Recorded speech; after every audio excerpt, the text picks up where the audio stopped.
My humble apologies for coming in, and as they say on Forrest Gump, sorry for breaking up the Black Panther Party. He meant that to be a joke. And when I heard the voice of and saw her name, Jamila, it marked a moment in time of my time in Harrisburg as an educator, ambassador for Christ, one for social justice, who stands for social justice. And tomorrow does mark 40 years. That poem that you heard her do, the Constitution, was a collaboration of several teachers in House 5 of the old middle school. And during Black History Month, Miss Bullock, who is now deceased, wrote that poem. And Jamila was one of the ones who did it on stage 40 years ago. You see, it's just fresh as it was 40 years ago that she was able to do it. So I find myself still returning back to the classroom, even though I officially retired in 2011, but back, because there's an assignment. There's an assignment that each of us have. Ecclesiastes 12:1 says, "Remember thy Creator in the days of your youth." And Micah 4:6 declares, "May the hearts of the children return back to the fathers, and the hearts of the fathers back to the children." And so I get in and get connected where I can. I don't always know how long my stay will be or how I got there to participate. But one of the things I would say is that everybody in this room has a gift. God bless you. And it's meant for such a time as this, for this time, for October, or rather for March of 2026. This was an ordained time. This night was an ordained night. And all the voices that are on Facebook and all the voices in this room were meant to be. God ordained that time. If we all would look back, we can think about a childhood infirmity or illness we had, or something that tried to take us out, but it didn't, because we were meant for this time. We also talk about collaboration as a faith community, as a community, and to build. Our parents taught us the Lord's Prayer, "Thy kingdom come, thy will be done on earth." And we know there's chaos and confusion that's going on in the world. There's darkness, but we are light. As I heard Brother Baya say, we are light. And we have to let that light shine wherever we go. And so I don't know what the next move for all of us will be, but I believe just as chaos is happening, confusion and darkness is happening, God is doing some great things too.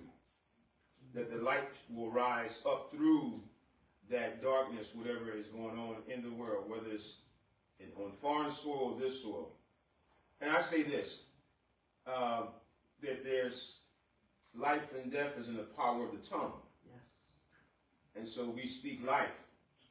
If we tell our children they're not going to be anything, you're not going to be anything, and when we use those negative words, that goes deep.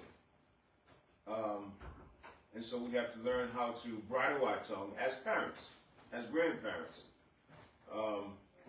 We can correct, and we should correct our children, but don't tell them that they won't be anything, can't be anything, and particularly if we still hold a grudge against perhaps their father, who may not happen to be with. That's a classic.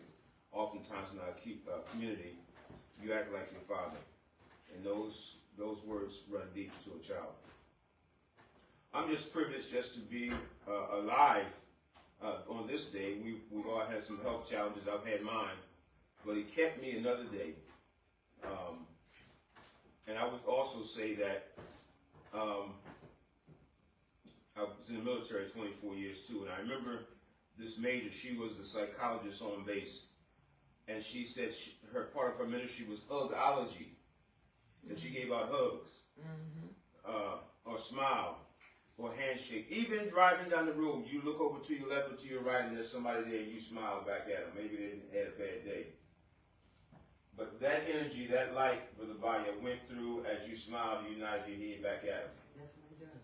So God gives us these abilities, these gifts, that we have to give away. I keep seeing this word legacy. We've been talking about legacy for a while. And that's seeds. We plant seeds. We're seed planters. But sometimes we have to water them. Sometimes it's not our job to water them. We may just plant. Others may water. And we know that the scripture says that God gives the increase. So when we trust in God that he's given us another day, it's not to be wasted. And so we have to continue to encourage our young people that they are somebody. And last thing I'll say is this. Prayer is powerful, and in whichever way you pray. But prayer is power. And we don't always see the tangible results. We may not see it with our naked eyes, what our prayer have done, but one thing's for sure is that when we pray, we're not necessarily communicating with the individual. We're making a communication with the Creator who created everyone, everything. And so when we pray, we release it to him. He releases it back to us or to someone that we may have prayed for. So we have to continue to do that and to not be ashamed of prayer. And I'll say, from my standpoint, not be ashamed of the gospel. We can't be ashamed to say it. So if you're in a school board meeting and you have a word of scripture like life and death is the power of the tongue, say it in the school board meeting. If you're in some other meeting, say it there. But we can't be ashamed to acknowledge our Creator wherever we may go. And so I appreciate you, Brother Bynum, for the opportunity just to say a few words. And just know that even back in the classroom, a lot of the teaching that goes on, for me, the best teaching is not doing the subject matter, but it's those little side conversations in the hallway, in the bathroom, walking down the hallway. Pull your pants up, watch your mouth. That's the teaching that goes on. I'm not afraid or ashamed to say it or to say it to them, or what they may say back. But what they know is that somebody had enough care to say something to them when they were out of order. And so God, he desires us for us to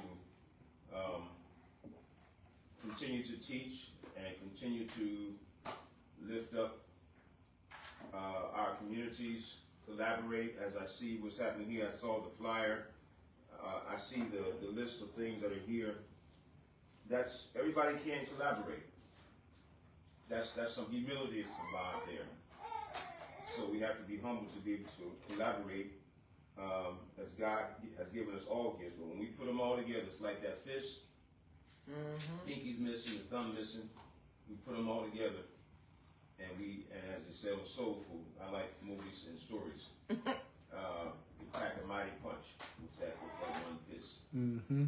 So God bless you, and I pray that God continues to use each of us in the capacity that he does daily. And continue to pray. Pray for others, those who may be lost, those who are in fear. God has not given us a spirit of fear, but power, love, and a sound mind. So God bless you. Thank you. Thank you, big bro. Thank you. So we're gonna turn it to sis. All right. Let us shine her light. Hi guys, I'm Shelba. My vision is to help parents and just the communities that the clients in Harrisburg that are suffering from addiction. I'm a CRS and a CFRS. I just recently obtained that. I'm just going to read down a list of my achievements that I've achieved since being released from prison in 2024 of November. Classes I took a child abuse class, became a mandated reporter, parenting class, domestic violence, anger management, a driver's responsibility class, contingent relationship class. I got first aid, CPR, and AED certified for adults and children.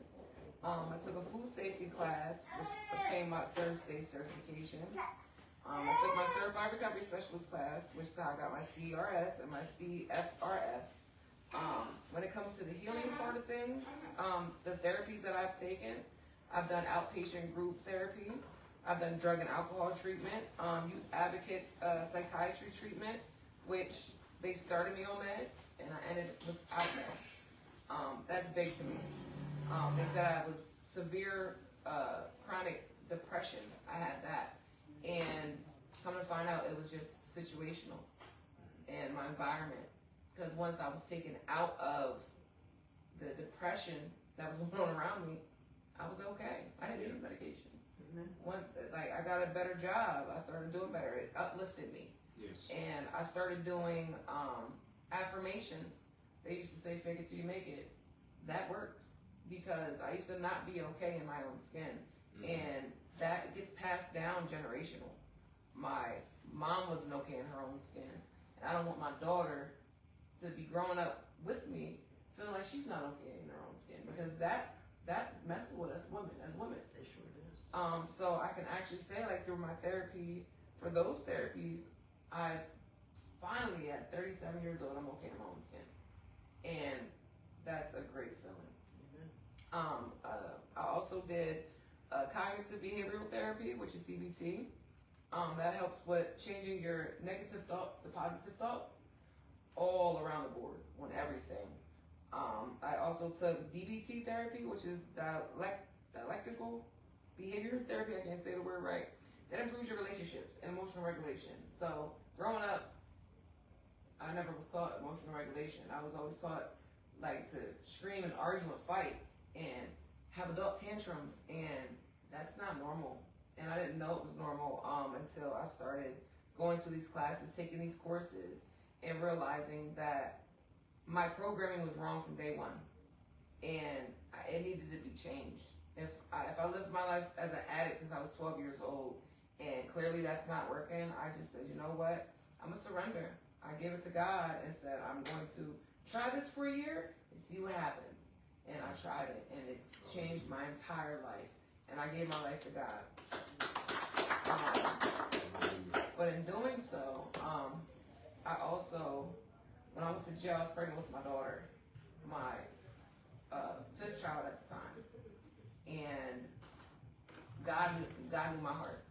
God knew that at the time I wanted to change, but I just couldn't get the help that I needed to change. But I broke down in my jail cell. I wasn't doing no foxhole prayers.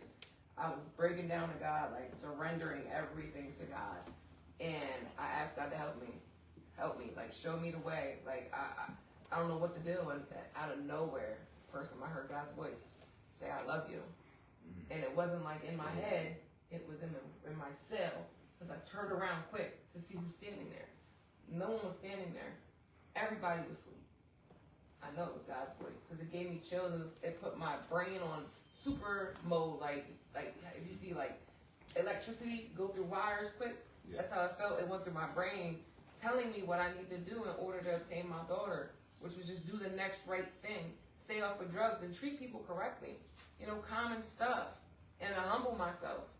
And I just knew in my heart when this stuff went through my mind, I'm gonna do it.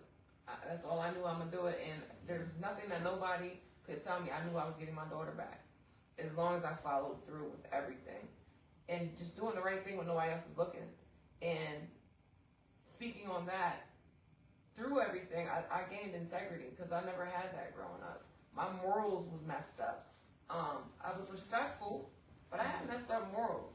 I sold drugs all my life. Like I ruined families, and I had to learn that I am not my mistakes at all.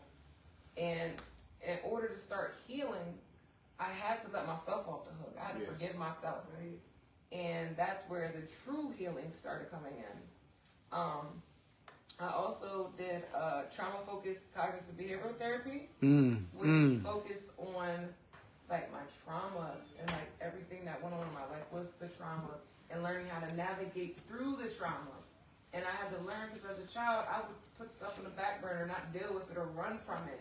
But with this, I learned how to work through it. And working through it, I realized that it's not even that bad. I should have been did this a long time ago. I also, I'm trying to think what else I did. I went to rehab. That's one thing I did do when I came home from prison. I went to rehab because they teach you a new way of life. I was told doing something for 90 days consistently, it becomes a habit.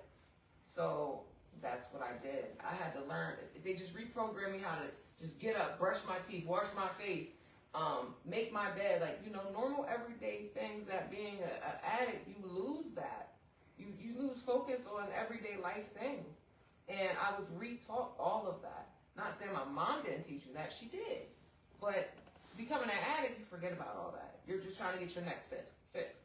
And that's where I was at in life. And I needed to get a refresher, basically. I also took moral recognition therapy through Geo Group, which is a 12-week course. And it's just reprogramming your brain the correct way. How to speak to people, how to treat people, how to interact with people to be normal people, and what's acceptable and what's not acceptable. And in doing so, I opened my eyes and I paid attention because I wanted to change. I wasn't just going through this because I need to get through this to finish this or finish that. Right. No, I went through it. I closed my mouth and opened my ears, and it actually worked. Like it worked for me. I'm also in drug court, Dauphin County Drug Court.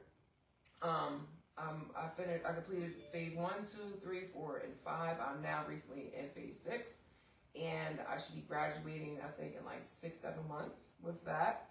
I'm also involved with Baby Love, and when I first came home from work release, I got involved with the YWCA. They have what's it called, a supported employment program, which they show you how to set up a resume, like the simple things, and they help you apply for jobs. What else? And the crazy thing is now, I work for Warm Handoffs because I have my CRFS and my CRS, and I was dealing with drug and alcohol. Now I work alongside drug and alcohol. It's crazy how transferable. Right, it happens. It really happens, and it's a beautiful thing. And back to my daughter. So the main thing through all of this, right? CYS, Children and Youth, Dauphin County Children and Youth, they told me that I will never get my daughter back. They were supposed to set up visitations and let me see my daughter. They were not doing so. But by the grace of God, Judge Marsico spoke up for me, reached out to some people, and got my visitation set up. And in doing so, I didn't miss not a visit, not an appointment, not a nothing, not any of my groups, not any of my classes, didn't reschedule nothing. I stayed to it. And when it got to the point where my visits were supposed to come to my home, I'm told they don't understand how I got this far because paperwork was filed. You shouldn't be having no visits with your daughter at home. Yeah, I remember you God told me has that. to be on your side. Yeah. And that's when I realized that, oh yeah, God is on my side. Because I knew when I prayed in my jail cell that God was going to make it happen, and I followed through. It's the first time in my life I followed through with everything. Like today I'm accountable. And I take suggestions and I listen. I'm an NANAA. And when I came home, I listened to the suggestions. Get a sponsor, get support. And that's what I did. None of this in my life right now would be possible if it wasn't for God, 1. 2, my supports. Everyone needs support. Everyone needs somebody to be able to call and talk to. Life is depressing. And sometimes it gets to be like too much.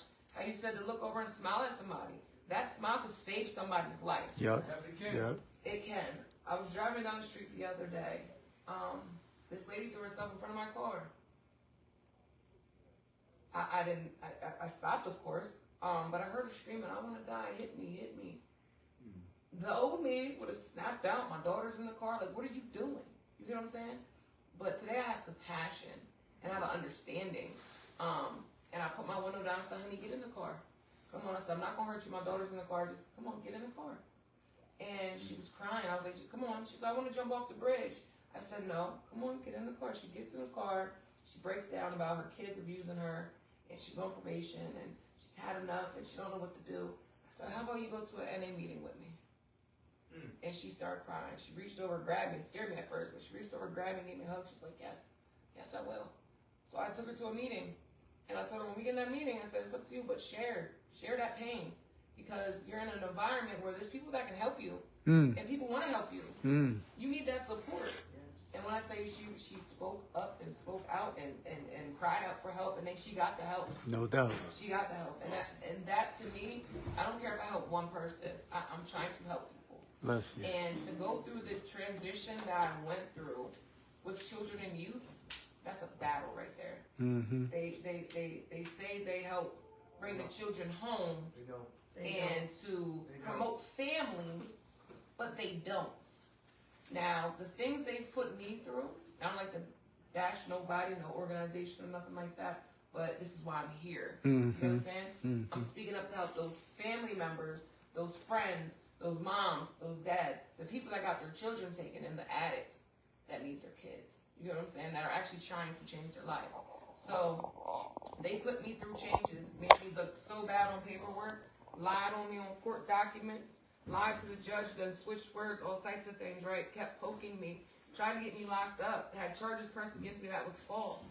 And I have documents of all this. But I stayed on my knees praying to God, because I knew nobody can close the door that God has opened, and nobody can open the door that God has shut. Period. So I kept pushing. But what I can't understand is, well, what I don't get is, you don't have to be super strong to be a good parent. And it's like they poked me, like they were just trying to get me to relapse. But I didn't.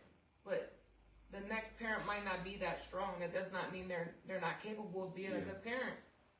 And that's not okay. So the reason why I'm here, I want to advocate for those people.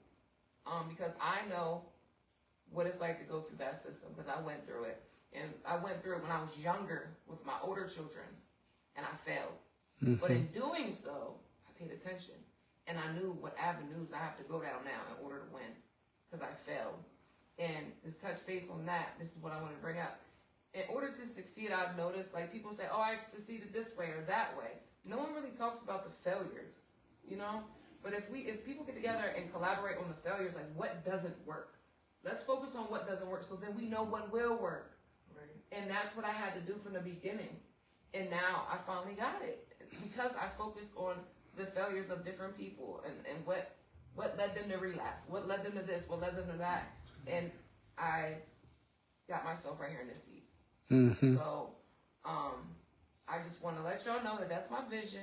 And yeah, that's what I got to share. Thank you, board member. Yeah. Thank you, fellow board member. So, me and Ricky, we made a video earlier, and I just tried to share it. I don't know what happened with my YouTube. I couldn't find it.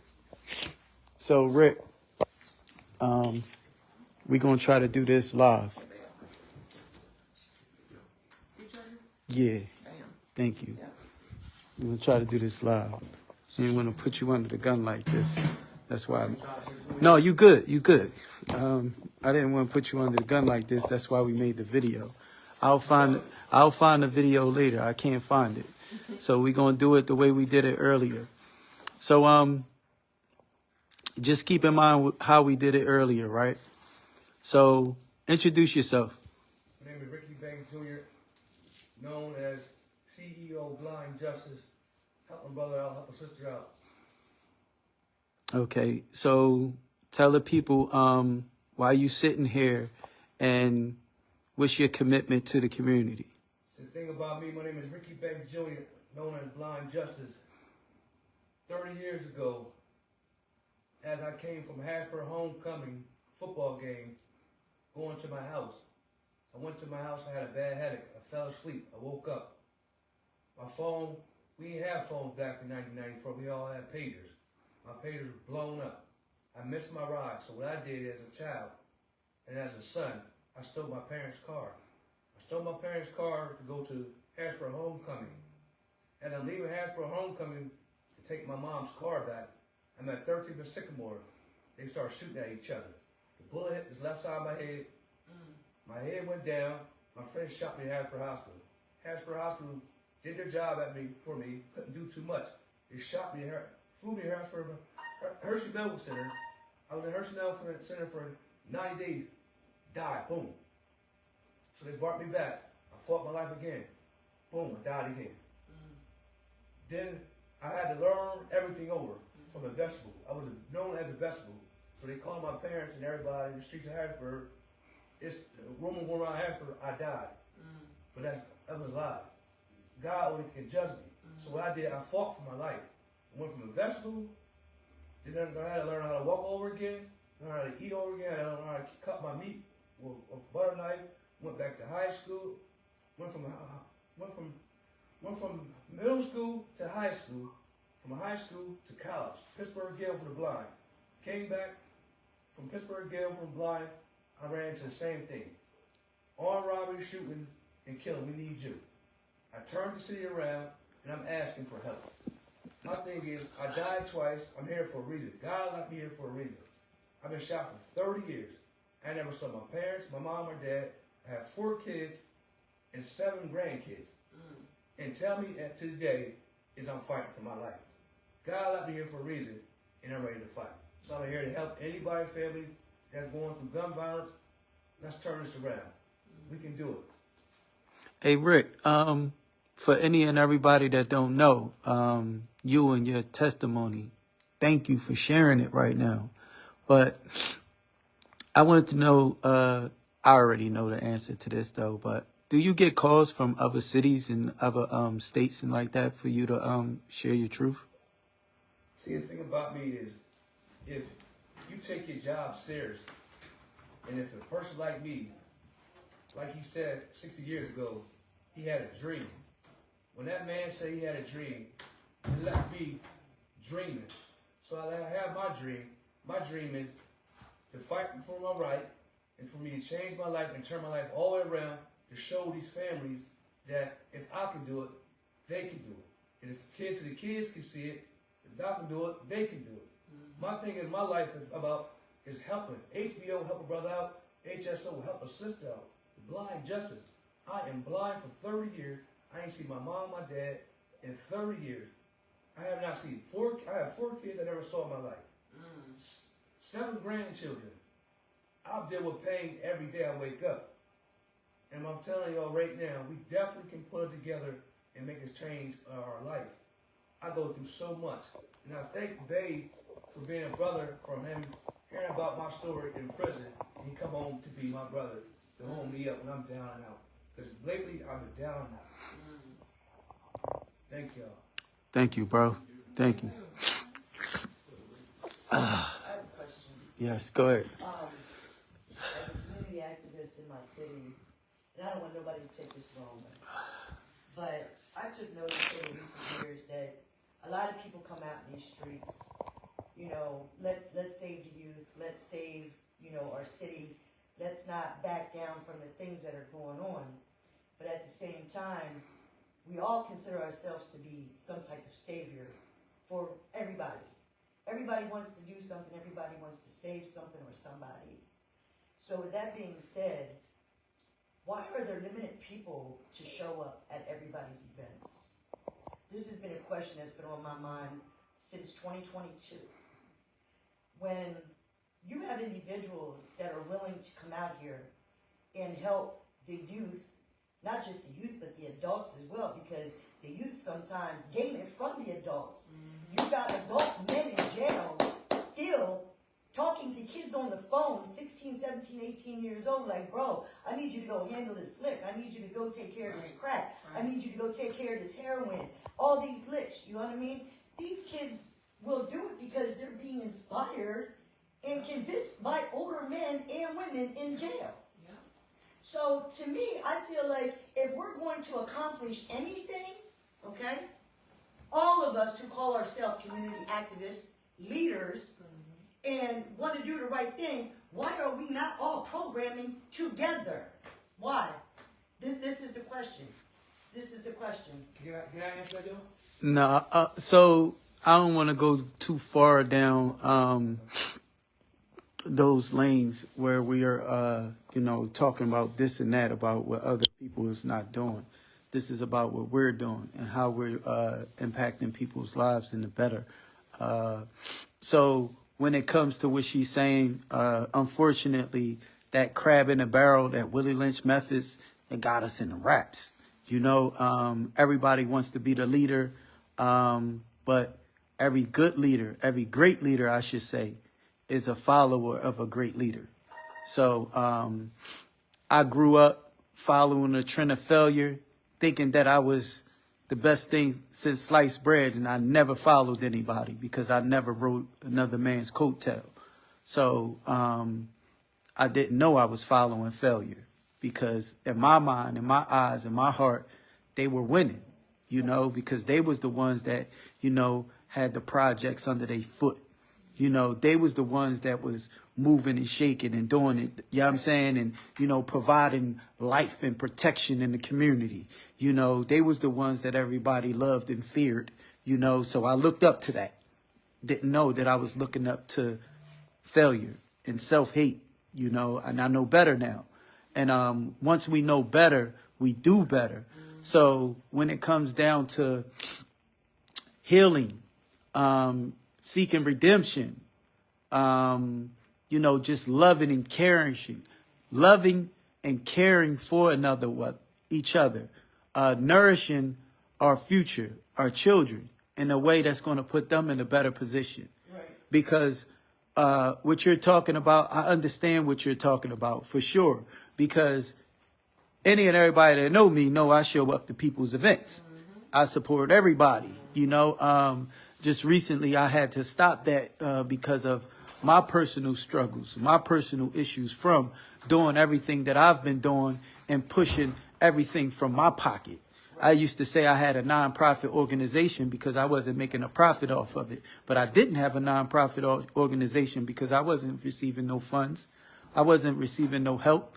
I wasn't getting no support. You know, it was just me, you know, working dead-end jobs, supporting my efforts because I believed in what I was doing. Because I was one of the kids that's, you know, terrorizing our streets today. You know what I'm saying? So I try my best not to say this. And one of my big sisters, I love you, Tiffany, Positive. She told me to stop saying this because that's my past and it doesn't define me. Right. But my past has refined me and caused me to be the testament that I am today. So excuse my boldness while I speak my truth. I sit and not stand here today, 4 years to the date, after I was released from prison, SEI Camp Hill, after serving 25 years in 6 different penitentiaries. I faced the death penalty when I was 18. I never shook. I never folded. I never compromised my morals or my integrity for nothing. And my back never hit the ground. And I was the smallest man on a compound, in the yard, in every penitentiary I was in. 2 walls. If anybody know, both of them is closed. Never fold. So with that being said, it's like these predators, they raised me. Just being totally honest, some, you know, very vile individuals, tried to instill some vicious principles in me. And, you know, due to my young, impressionable mind, I took to some of them. But those core issues, you know, I just wouldn't allow myself to be a vicious individual. Now, when someone violated my people, especially women and children, I got very vicious, you know, and or anyone I loved, you know, I'm a protector. So, you know, I stood strong on that. I stood on business.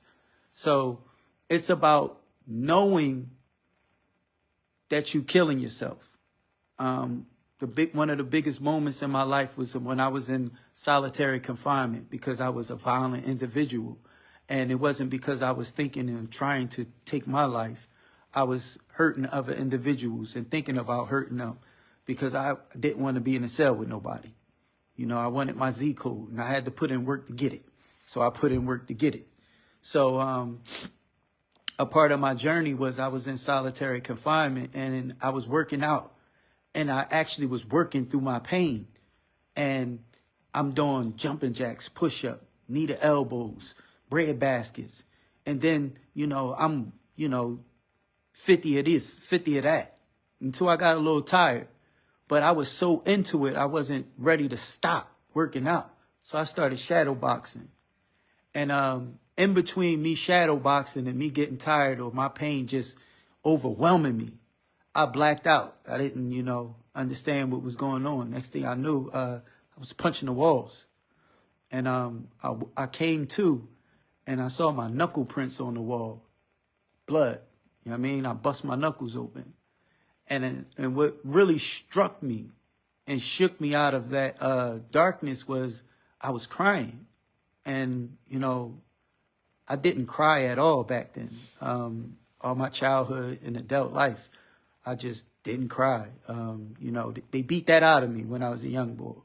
Like they used to take me down the basement and beat me up. And I couldn't cry, so they beat that out of me. So I didn't cry. So I was crying, and I'm like, what is going on? Like, I'm crying, like I'm looking around, like, and I heard this voice saying, they trying to kill me. They trying to kill me. I'm looking around like, who's that? Tell me they trying to kill me. I'm in here by myself. And then I noticed like it was my voice, like they trying to kill me. I was saying they trying to kill me. I'm like, oh, that's me. There's nobody in here. I'm in here by myself. I was killing myself with my thoughts. I was killing myself with the things I was doing, what I was believing. I was killing myself. I was killing my people, thinking I was saving my people. I got to stop that.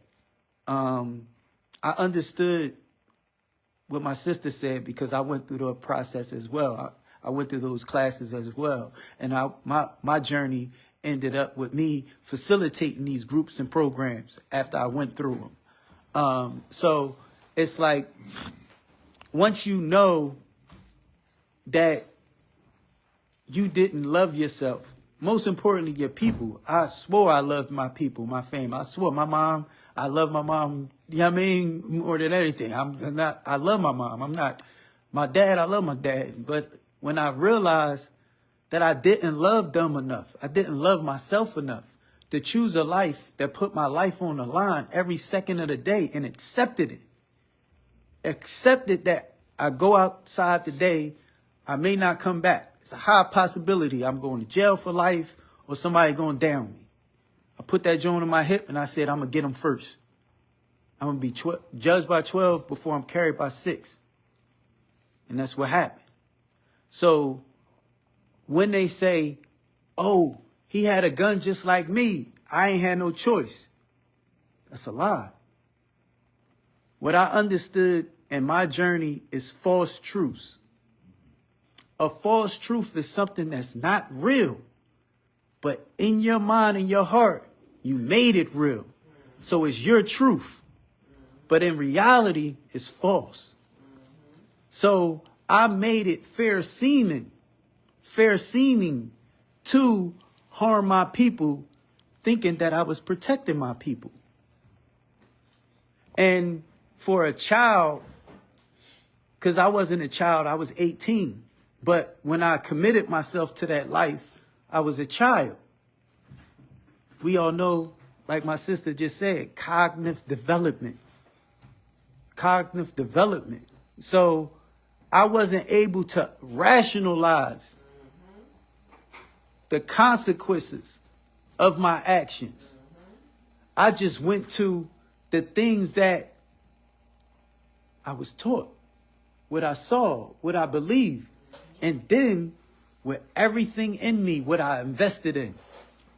So I know now how to get through to these kids because I'm cut like that. You understand? Like I may not act and think like that no more, but I understand because I was bred like that. I didn't just jump off the step. Like I was bred. It's in my blood. You know what I'm saying?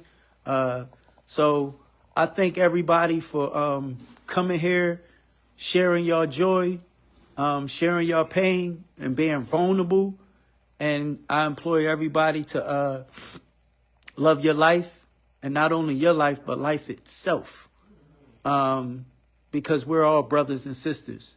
I just watched a documentary yesterday, and they were talking about a town in Africa.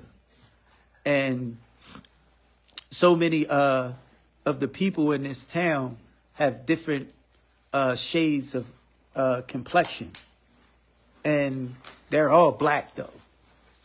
But they call the fair-skinned ones what they consider fair skins. Actually, the light-skinned ones, they call them white, and they don't consider themselves black. They're prejudiced against their own people. And for anybody that hear that, they may be like, oh, that's crazy or whatever. But, you know, I work at a warehouse, and it's a bunch of foreigners there. Like they dominate the floor. And my biggest thing with them that hurts me the most is so many of them are Dominican. And you are my brother, you my sister. And they look at me like I'm, you know what I'm saying? Like, what are you doing? Like, you black like me.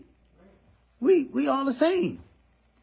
So is that just on your race, like your race of people, when your people was taken from their land, and, you know, these colonizers did different things to us, and we still believing in the lies that they told us. It's wild. It's wild. And that's why our children are out here defending their lives when they really committing suicide. Right. So education is paramount, and I beg you to live and love your life. I thank you for coming out, and I beg that you join in with us whenever we have efforts in our community and online, because we thank you all for coming online. 2 individuals that's still here, that's still strong, because I love you.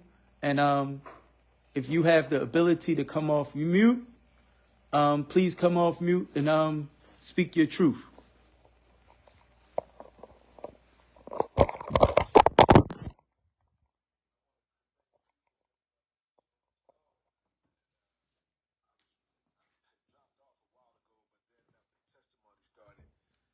I just couldn't drop.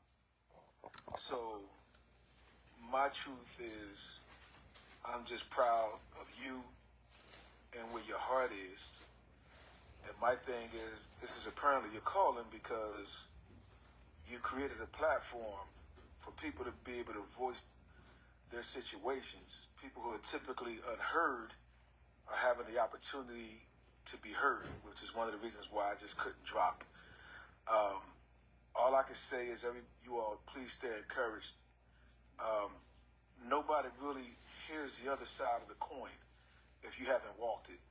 So for me to have the opportunity to hear the other side of the coin, and I got confirmation on the things that I thought that I knew, and I got confirmation on the things that I knew that I knew. So the bottom line is, I respect and appreciate this platform and what it is that you all are trying to accomplish.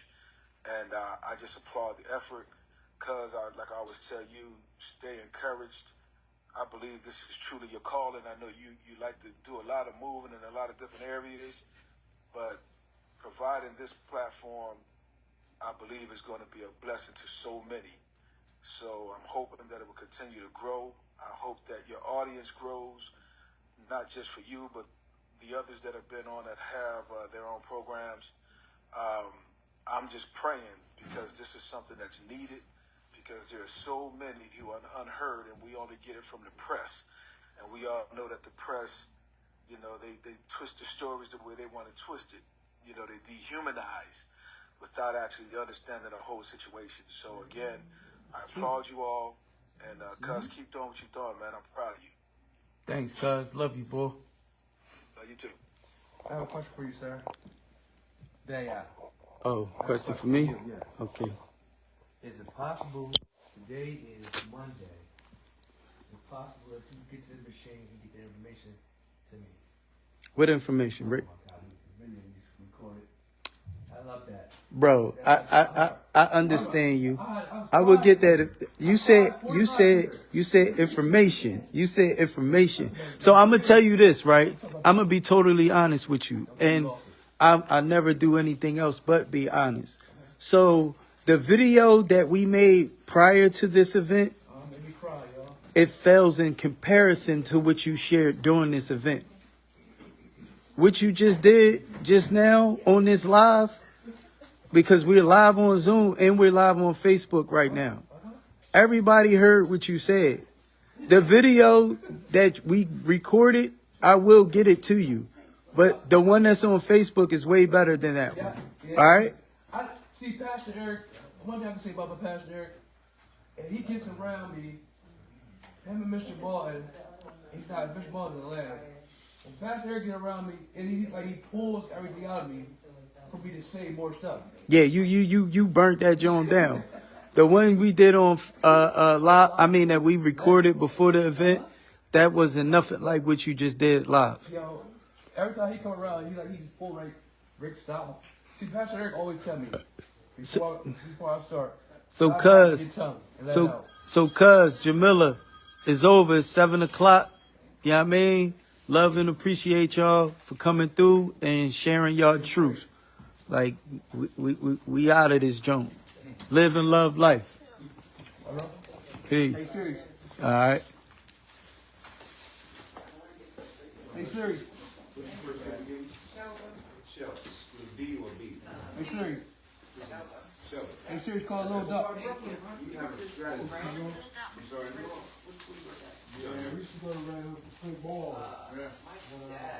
Hey Siri. Call a little duck. He's inside, Mickey I know we used to come off the stairs, go walk a little. This is nitrous thing. Hey Siri. Yeah. Well, they had a couple Hey Siri, call a little duck. Okay, you signing that, John? You signing that, John? You got some signatures on there? Oh, you took that down. I wanted to get that before you took it down. Yeah. Plus, you didn't speak. Were you hiding? Why you hiding? You go. What's up, bro? You good? What you came here for? Yeah. Yeah, that's what's up. Thank you for coming through, bro. Nice to meet you, finally, in person. Yeah.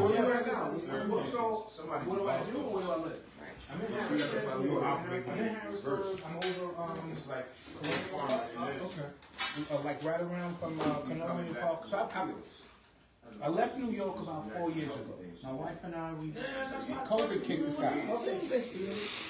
Yeah, this thing was nice, man. This is a blessing, man. This tornado watch scared a lot of people. You know, I don't got that in my blood, so I kept it moving. I knew this was gonna work.